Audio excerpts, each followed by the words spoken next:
I'm sure he was. He's like the number one photographer in the world. Also, Dan Winters, if you ever need assistance. We're also easy to hire. We're easy to hire. Yeah, apparently this is the The selling ourselves out. Pimp ourselves out stream. The blog bag, the blag. Yeah. The blag. The blag. Welcome to our blag. Yeah. We talk about how Pokemon Go is all the Jen ever does, ever, for 1 hour a day. She's like a cat. She sleeps 20 hours a day. I wish. God. Oh, hey, did you see my newest business card? Oh, let's look at your business card. I recognize that photo. Yeah, you do. I do too. It was our first project together with Adrian. Well, that was the medium format test, wasn't it, Josh? Yep. Yeah. Let's play the pin tags. After we'd gone and shot Astros the night before, I woke up at some ungodly, and I think I shot a wedding after that. I know. Go on. I know what we should talk about. Let's talk about crazy stringing stuff together.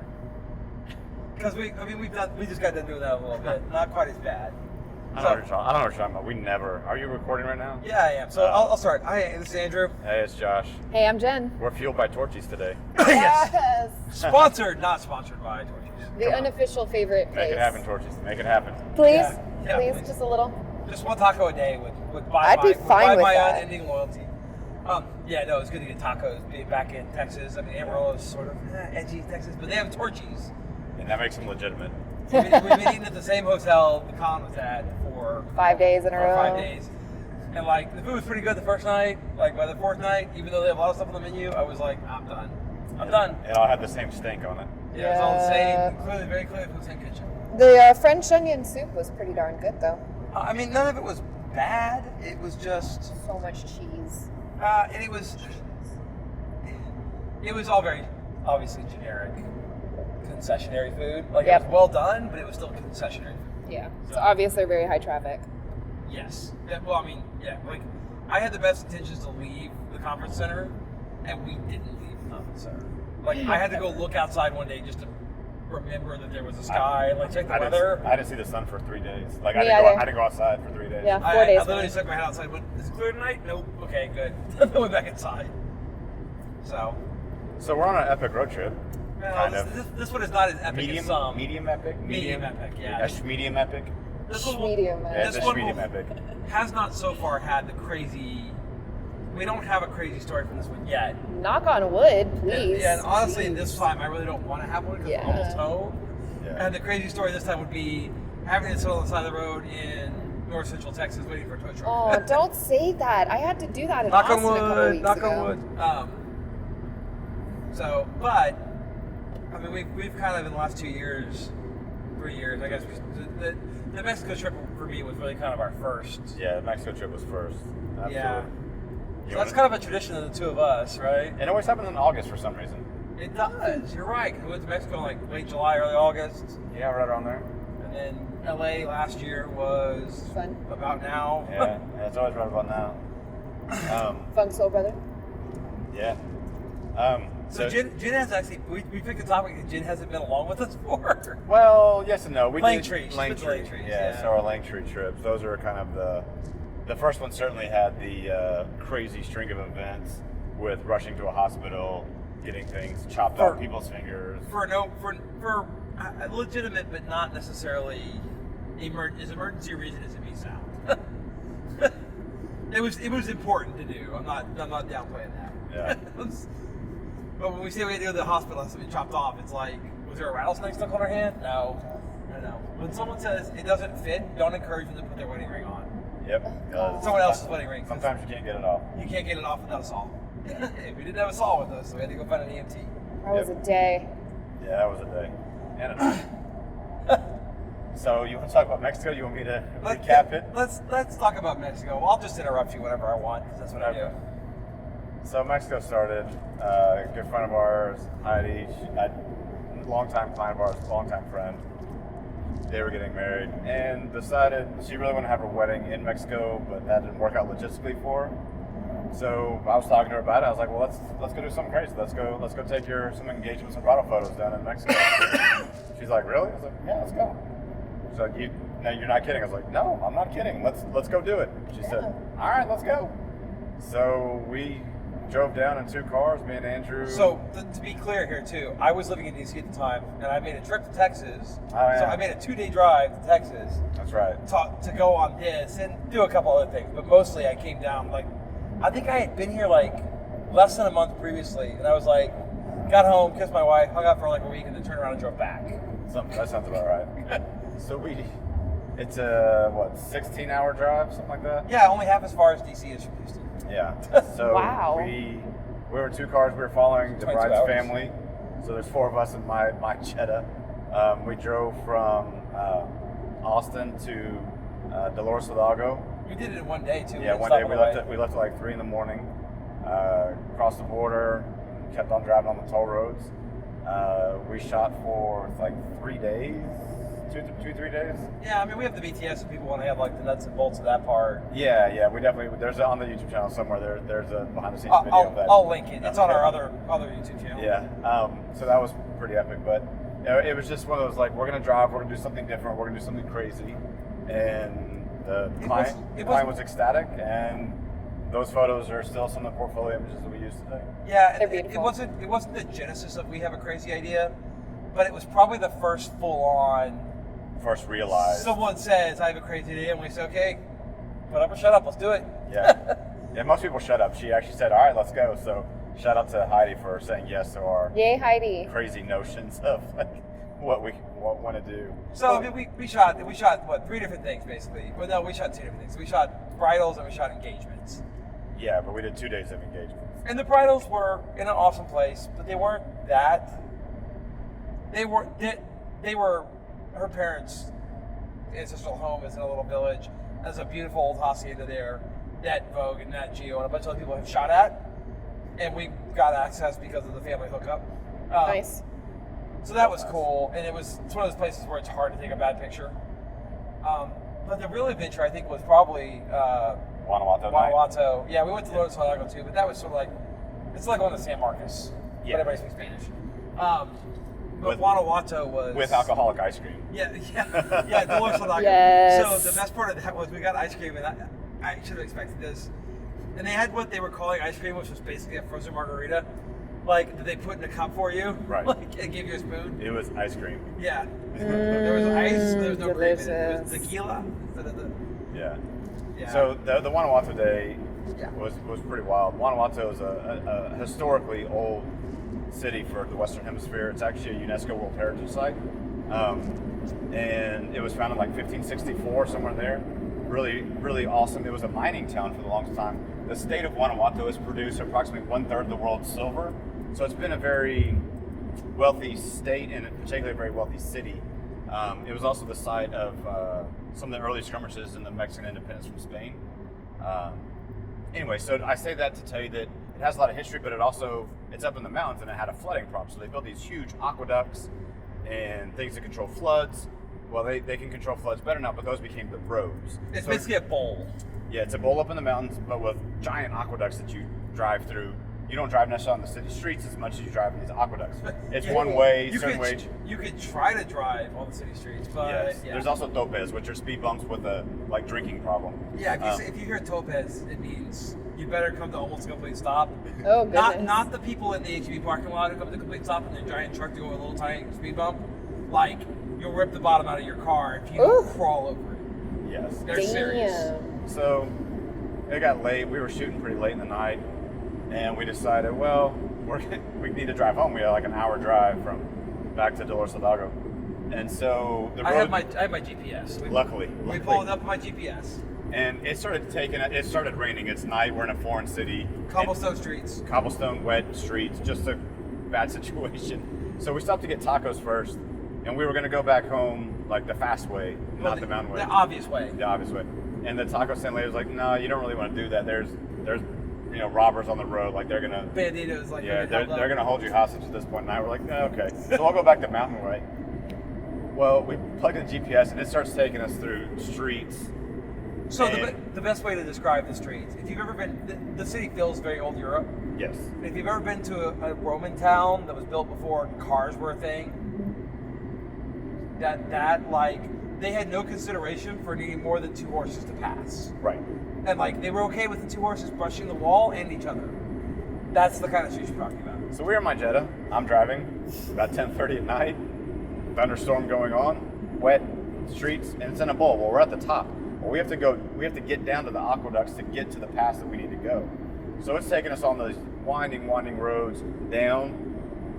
There was a point. Well, I missed a turn. It was Yeah. very hard to tell where turns were because it's a medieval city, And so there's not any organization. And there's roads on top of each other in the different layers of the city. And so we ended up, we're going through this town. We went down an alley. Basically. I could reach out from my driver's seat and touch the wall. Andrew could have reached out from his driver's seat, passenger seat at the same time and touch the wall. And then there was about a 5-foot drop off on the other side where we came around the corner. And Yeah, the guardrails are not a thing. No, Nope. nothing. And so I'm asking Andrew, like, man, are you sure this is what it's saying? Like, this can't be right. No, like, it's we're right. in somebody's driveway. Like, that's what it felt like. We were in somebody's driveway. I was praying it didn't dead end. Yeah, because we had to get out. There's no way we could have gone We back. had to 'Cause back out. Yeah. Anyway, so I'm easing off the clutch. It's lightning and going crazy. Finally, we come around the corner. We get in an aqueduct. Boom. And we finally head out. But it was... No, we literally turned a corner. We were on a highway. Yeah. It was like, what? Wow. Where was this? It was the most white-knuckle driving I think I've ever done. Yeah, I don't think we went over 20. No. And it was completely white knuckle. No, it was very intense. And then we had to go over the mountain pass to get back to the city. Which is Again, just windy mountain road with no guardrails. no guardrails, 2,000-foot drop. No big deal. So anyway, that was kind of the crazy. And then we turned around the next morning. We drove back to Austin. My favorite part of that, actually, that whole day, was on the way into Guanajuato. Oh, And I saw the sign. I said, "Oh, cows!" And we came around the corner. There were like 4 cows standing on the road. Like best, most appropriate sign I've ever seen. Yeah. Like there were literally 4 cows standing in the road. in the road. 10 yards around this corner after this cow sign. Yeah. Okay, then. Good What in job. the They've world obviously are had this those? problem before. Yeah. How many cows got hit before they put that sign right there? Yeah. So that was kind of the first, like, Josh and Andrew go on a road trip. We're going to get some, like, epic photos. Yeah, and there were so many things that happened on that trip. Like, so we were there during monsoon. I didn't know this, which is a shame because I wanted to shoot night photos, which, astro photos, and it didn't happen. And I had the little, we rented an XT1. It was our big test of the XT1. I didn't want to take my gear to Mexico. I took the XT1. And I had a good time with it, but we, like, how crazy was like that lightning storm when I went to stand in the courtyard, just photographed the lightning on the church. So last video we talked about like road trips and like what we like about them, or video before last, I guess that was 4. That's one of the great examples of like the kind of adventures you end up having. But we, so the one that really stands out in my mind so far, we've done. Cowboys, like actual cowboys riding horses and stuff. Yeah. Things you don't see from an airplane. Unless you're in a Douglas Adams book, then you might see it. I guess. Unless things have gone horribly, horribly wrong. Yeah, the whale, it could happen in a Douglas Adams book, but nowhere else. Last year at this time, coming back from Katie and Audie's wedding in LA, which was fun. So I road tripped out there. You flew out and met me, didn't you? Yeah, I was on a family vacation. I flew from there to meet you. Yeah, so he flew to LA. I drove by myself, which is fine because audiobooks. So we shot the wedding, and the wedding was a blast. My favorite part was that the cheapest car in the parking lot cost more than my house at that Hotel. hotel. It was Beverly Hills, so it was like the runabout was a new Phantom, Rolls-Royce Phantom. And there was an R8 and a Bentley and like a Ferrari. I want to hang out with these people. Or maybe an Aston. And, like we just continually kept hearing supercars drive by. It was very annoying. I mean, our hotel was like a block from a McLaren dealership, so it was LA. But we shot the wedding, and that was a blast, and we did some stuff there that was fun. But the real adventure started. So I wanted to shoot Astro and Joshua Tree. I kind of done it on the way out. I wanted to stop again on the way back, and we were gonna we kind of planned a route. We're gonna stop at Photoshop World in Las Vegas. So go to Joshua Tree, then cut across the Mojave, get into Las Vegas like 4 in the morning, grab a hotel, sleep for a few hours, and go to Photoshop World. But Josh had hookups, of course, and he wanted to shoot yoga. So we got up at like 6 a.m. after. It's pretty late night of shooting a wedding. Yeah, I think last time I looked at the clock before I went to bed was like 1:30 in the morning. Yeah. And we got up at I think like 5:30 or something. It was stupid ridiculous like Slackers. that. To get out of the hotel, and we so we go shoot Venice Beach. That was fine. I was unconscious, so I was just like light stand boy. Literally, I just held the light that whole time and like made suggestions. And then we trucked on out to Joshua Tree, and it's like 2 hours from LA, 3 hours from LA, whatever. Hung out, then we like took a nap on the park bench, waiting for it to get dark. Saw some stuff. Shot, like ran all over the area we were in with Einsteins and lights, and like we had like 4 cameras out at one point or 5 cameras out. Like we ran out of tripods. Yeah, like I had a camera on a sandbag. And that was great. So we did all that. But we got to that like 2:30 a.m. We started packing up and we head out. And I'm having trouble staying awake. Josh is driving. And to call we were on a road is being very generous. The worst road I've ever seen in any country I've ever been in. Wow. And it was through the Mojave.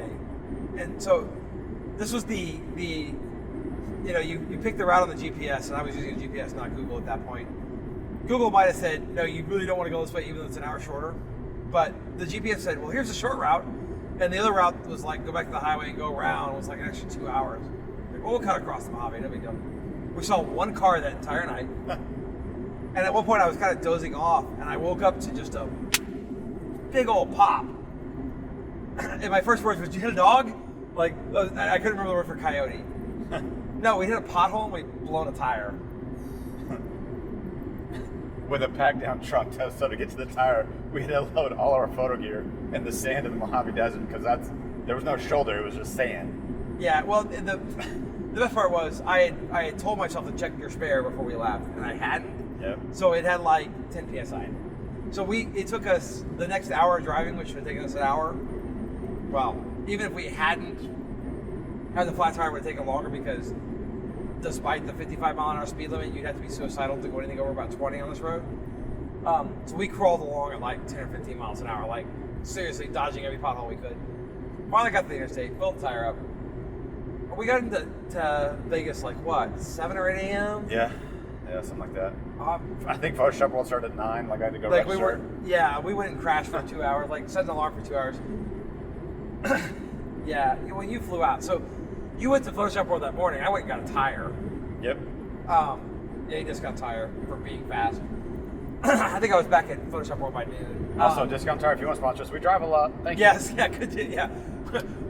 Just like Torchy's Tacos, we're very, very affordable. No, we we probably had total less than 6 hours of sleep total between the beginning of the wedding that morning and the end of Photoshop World that night. Yep. And I don't know how many people out there ever do sleep deprivation. You kind of pass through exhaustion, you get to a manic phase.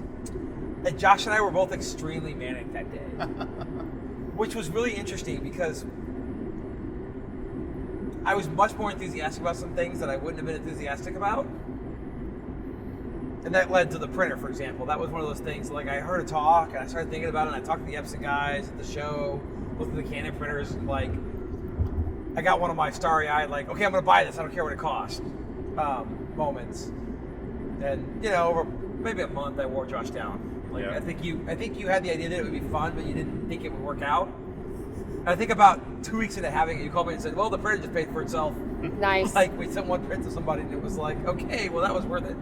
Yeah, we sent a print to a commercial vendor. Yeah, and we booked a job like immediately, so it paid for itself in like less than a month. It's like, okay, well, now we see how this might work out. Yeah. Anyway, so it's one of those adventures that like, I would never have planned it. I couldn't have planned it. We did plan a little craziness, right? Like we went in like all in on the photos because we were like, fuck it, we're gonna shoot Venice Beach in the morning. Can I say fuck it? I don't know. It's my, you just did twice. It's our vlog. Fuck it.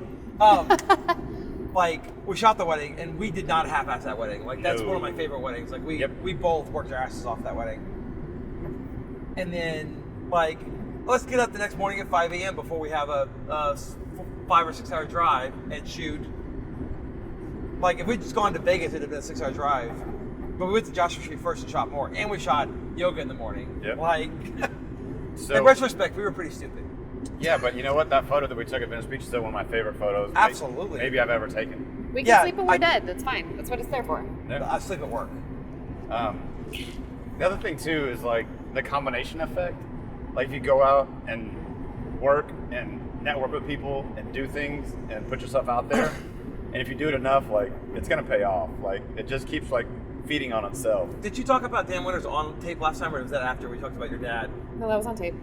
No, I feel like you talked about your dad being the shoot at your dad's after we finished. Oh, I think it was after we finished. Yeah. So his dad. So here's a story. This is a sidetrack. His dad, his whole family is crazy, like workaholic madmen. So when they give someone a compliment for working their ass off, it's meaningful. Absolutely. So one of our idols is Dan Winters, and Dan Winters actually, unbeknownst to Josh, because his dad didn't tell him, used his guys and equipment to shoot a campaign for someone. For Dickies, yep. And so there's pictures in his dad's office of Dan Winters, like photos hanging on the wall that he took with his guys and their equipment, which is, Josh didn't find out until a week afterwards, and I think probably wanted to kick his dad in the, like, nuts. If I could kick my dad's ass, I would have, but that's not going to happen. Yeah, that might be dangerous. No. But like the comment that you said your dad said, right, was that he was the hardest working man on set. Yeah, that's what he told me. Like, which is a huge compliment for your dad. Yes, my dad. Because they go on and work 24-hour shifts on railroad derailments. They work. I've seen my dad work 108 hours straight before. Yeah, it's because it has to be done. Because it has to be done. So for him to say that about him, he meant it. Like there was no, and he didn't know. My dad had no idea that I thought. And he had no idea who this person was. He just knew. He didn't know he was special. Right. Yeah, he had no idea. He didn't know he was one of the best photographers in the world. No idea. And so he was like, "Yeah, man, this Dan Winters guy's like, he's pretty good, man." He goes, "Man, that guy, he was getting down and dirty. Like he worked his butt off. He had assistants, but he was working harder than any of them." I was like, "Well, that makes sense. Like, I'm sure he was." He's like the #1 photographer in the world. Also, Yeah. Dan Winters, if you ever need assistance. We're also easy to hire. We're easy to hire. Yeah. Apparently, this is the blag. selling ourselves out. Pimp ourselves out stream. The blog bag, the blag. Yeah. The bleg. The blag. Welcome to our flag. Yeah. What's up? Yeah, I mean, so one of the things we hear a lot, and we talked about this in one of the early ones, like we hear people say we work hard, and I always feel like I'm being lazy. But that trip was definitely one of those examples of like, we're planning not to work hard. We're planning to work hard. We knew it was going to be hard, but I think we bit off more than we could chew, but then we managed to pull it off. We kept chewing. Yeah, I mean, in retrospect, it was completely idiotic to plan Venice Beach, plus Josh Retreat, plus driving to Vegas by the next morning. But I think that's part of the wonder in your team is that you don't ever set limitations for yourself and just be like, nah, I'm not going to do this thing. You are always achieving more than what you think is possible, and you're always attempting to stretch the limit and do more and see more and get the next best shot. And I have chronic thing. self-worth issues, so if I'm not doing that, I have to question whether I have a right to exist. For me, in a 24-hour period, I got a wedding portfolio photo, a fitness portfolio. More than one. I'm just saying, but that are absolutely my portfolio. I mean, it's literally the wedding. From that wedding is my business card now. No, I know. I mean, There's 3 or 4 that and then I a love. landscape photo that's also like in my portfolio. And you don't take landscape photos. And I don't take landscape photos. So in a 28-hour period, let's say. And we changed the view of how we run our business. Yeah. I mean, in that 36-hour period. Yeah. So I mean, so we talked about. We probably want to talk about crazy. We asked Jen about her experiences, but like for me, part of the craziness is when you say, "Let's just do something off the wall." Mm-hmm. It's like lighting the fuse on something. You don't know what it is, but by just creating all that stress and chaos, so chaos leads to creation, right? Yes. If everything is highly structured and ordered and you're always playing it safe, you never are going to make anything outside of the box because you're always playing to the rules you set. It's like gambling. Greater risk, greater reward. Yeah.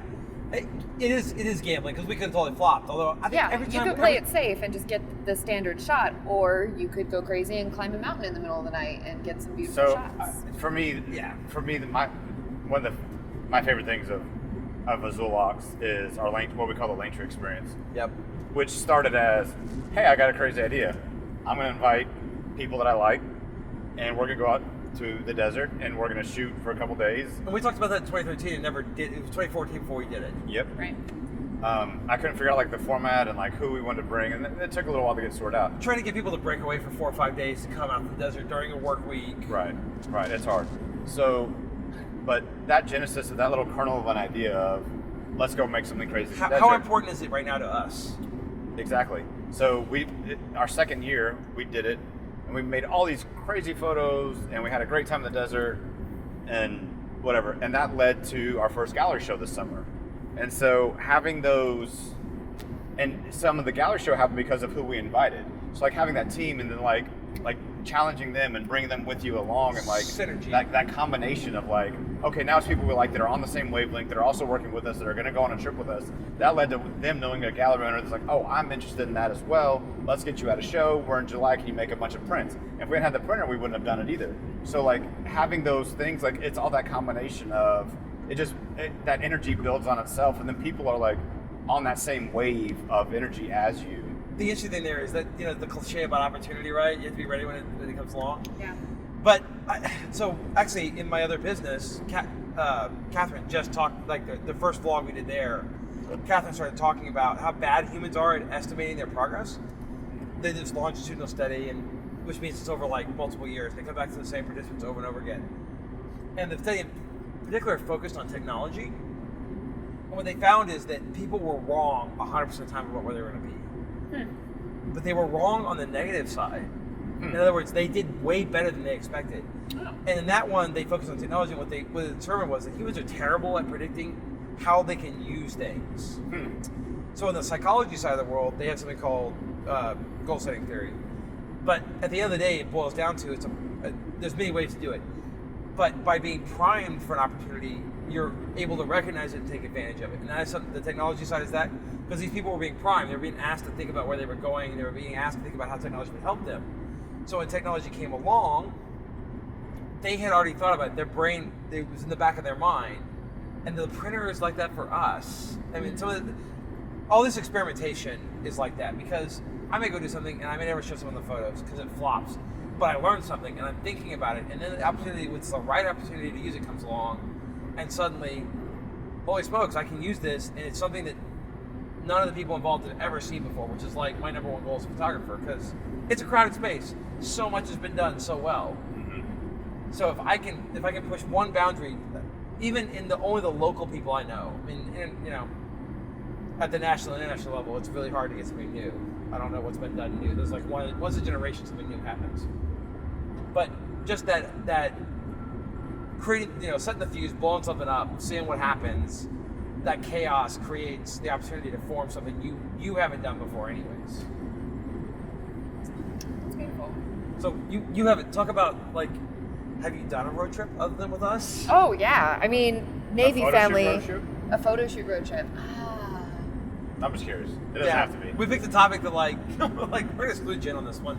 You guys are my favorite people for random trips. Well, okay, so I've not done a photo shoot road trip. I've done a video shoot That's close enough. road trip. That works. So the virtual reality film company I work for, Passmore VR, Okay. we're available sponsor. the first project that, right? You sponsor her already. Passmore VR, you sponsor me, sponsor these people. So Passmore VR is a company that is owned by a gentleman who works in software design and pushing the boundaries of what software and things can do. So instead of shooting virtual reality film flat or 360, which is usually pretty low quality and you have a tripod on a stick and everything just happens, he shoots flat with Red Epics, and then he's created a spherical compositor so that he can go back in and put all the pieces together and make it look like really sleek and sexy in film. So the first project I worked with him on, they had an actress back out on them after 10 days of shooting in an underwater cave, like an underground river cave. And a friend of mine happened to have done behind the scenes photography for them for that project and worked with me on roller derby and knew that I model and act and was like, hey, they're looking for a new actor for this project. Are you available or interested? I go in, I do an audition. 2 days later, they book me. And then a week later, I'm spending the whole week shooting in this underwater cave, wearing a 5mm wetsuit, never worn a wetsuit in my life, shooting in this underground business. And it was like 2-hour drive to get to this one. And it was, that was like a near. That was after Langtree, because I had to No, this was before Langtree. This was before Langtree. This was what was leading up to it. So we were shooting in this one cave, and we weren't getting some shots that we really knew we needed. So the plan was they work with people that work in the Texas caving community, and they have access to land all the way to hell in West Texas, which was, what was it, like an hour away from where it was almost you were at. It was almost 2 hour drive from 2-hour drive from Langtree up north a little bit farther Like to get to. It's It's over by the Devil's Sinkhole is that area, so there's lots of underground caves and it's things. karst. And yeah, and so we shot in there, and there were some beautiful owls in this cave that lived there, and this bat cave with like a million different bats that live in it. We had to rappel down into this thing just to shoot in it. But that was. So were you a repeller before that? No, I had never rappelled before working with this team. So now I've rappelled, I've shot in an underwater cave, and I've shot 360 VR film. All things I had never done before. Because really also we have this project that, frankly, most models would go, nope, I'm not going to do that, right? Yeah, they're like, well, that's how you got the it's opportunity really, was one going, nope. It's really close Not my comfort quarters. zone. You're gonna have to be cold for days on end and completely soaked the whole time. And sometimes the passages are like the ceiling's here and your face is here and the water's here, so you're not breathing at all. And I would have said no. Confined spaces. I was like, I don't know how I'm going to react to this. I've never been in a cave like this before. All right, I'll try it. Why not? And then the whole time I was like, this is so cool. Oh my God, I want to do this. Let's do this again. Can we go back to the cave? I need more of this. You're results driven, which I think we are too, which is interesting. So I know I talked about this weekend. A bunch of people, including both y'all, like the Oatmeal. They have a good thing. He just did one on being unhappy, and the difference between the idea of happiness, how it's kind of a bullshit idea, versus being fulfilled and busy and engaged. Yeah. And that's a perfect example of that, right? It's not a comfortable thing. I used to cave dive. Cave diving is a pain in the ass. Yes. I mean, I'm going to hopefully cave dive again It's soon. a whole process, and you're exhausted at the end of the day, and then you have to trek up the 7 flights of stairs and I've got a carrying the 100-pound scooter gear. and 2 60-pound cylinders, and I feel like a Christmas tree. I got so much crap hanging off me. But it's one of the most fulfilling things you can do for me, because it's such a focusing activity. It requires so much concentration and skill. And the photography, like what you said, and really a lot of the stuff we talk about, like that's part of what happens at Lane Tree, is we remove the distractions. We're on these road trips, right? We're in the Mojave. There's no phone service, which kind of was scary. But it also, we work on what matters there. It gives you a sense of freedom. You're not tied down to anything other than being in the creative moment and getting the product. Or the tire changing moment. Or the tire changing moment. I wish we hadn't been so there's nothing exhausted and else. you'd gotten some film of me changing the tire in the desert. Ah. We were too tired to do that. Anyway, So It's talk about it's so worth it. what's we're interesting at about 30 minutes, so just real wrap quick. up But minutes. what's interesting? So you said yes to an opportunity to go be an actress in a VR film, and what did that lead you to now? So 7-8 months later, I've worked on 2 or 3 projects with this company. They've flown me to LA, San Diego, other parts of Texas. They've hired me to do their production coordination and to be a part of this new company that they're forming. So we just liked working together so well, and we worked together so well that we were like, I want to work with you again. I'm going to call you when I need somebody for a project. And they called me a couple months later and said, hey, we're about to film this riot scene, and we're new to Austin. We don't know the people in this market. Everybody we know is in San Diego. Can you get me a list of 100 people that would be willing to show up for a couple $100 and film this thing? If you can work this out for me, I might hire you to do more projects. So a week later, I have 100 people show up in the roller derby warehouse to shoot this thing. And he was like, okay, we're going to hire you. We're going to work with you forever. And now I'm going to get to do production coordination all over the world. I'm talking to people from Nat Geo about the potential of coming to work with us. I'm planning ski film shoots and seances in New Orleans and all sorts of really crazy things that I had no idea when I booked that first gig that would be like it. For all I knew, it could be some guy with a camera shooting in a cave, and it would have been the most horrible experience ever. But it was amazing, and I learned a lot from it. And I'm learning more about technology and film and shooting and acting and the whole process of being in a production company than I ever would have just being a small actor in Austin getting extras roles on HBO shows and things. Now I'm like at the forefront getting lead parts, working with this crew hand in hand and being a creative entity. It's amazing. You got to take those risks. Without those risks, nothing good happens. So I think the takeaway lessons for this is if somebody asks you to go into a cave or an aqueduct, say yes. Say yes. Well, Just say yes. It'll either go horribly and you'll have a great story for your funeral. Or die. Yeah, you might have something cool for Or your tombstone. you'll survive and you'll have a great story for the rest of your career. Or So, it'll just be horrible. And you never know. I'm gonna circle up this. So one thing in the tech world, when I was in the tech world more frequently, that I always said was like, we cared about problem solvers and people who could think through problems. And so taking these risks, like that company, he's the kind of guy who can hire whoever he wants. He's got a budget. He's not on a shoestring. But you demonstrated your value, and that's so important. Like it's so many people talk a game and then never come through. And you said, yeah, I'll step up, and yeah, I did it. So next time you had a problem, he calls you. And I feel like we're kind of the same thing. We talked about previously, working for our team. Some of that is demonstrating how reliable you are and how capable you are of solving problems. And it's hard to work for free sometimes. You feel like you're working for free, but you're not. You're working to demonstrate your abilities. Yeah, and the crazy idea is the road trips, the let's do something insane is that. So I think that's a good place to wrap up. So I don't know if we'll do a 7th on this road trip. We still have like 6 hours to go because it's freaking Texas. We'll get bored somewhere along the lines. We'll do it. So yeah, Torchy's, Discount Tire, Dan Winters, Passmore VR. Holler at Team Blue. We're about you. Yeah, exactly. This episode brought to you by anybody who will help us out. See you later. All right, see ya. I love that.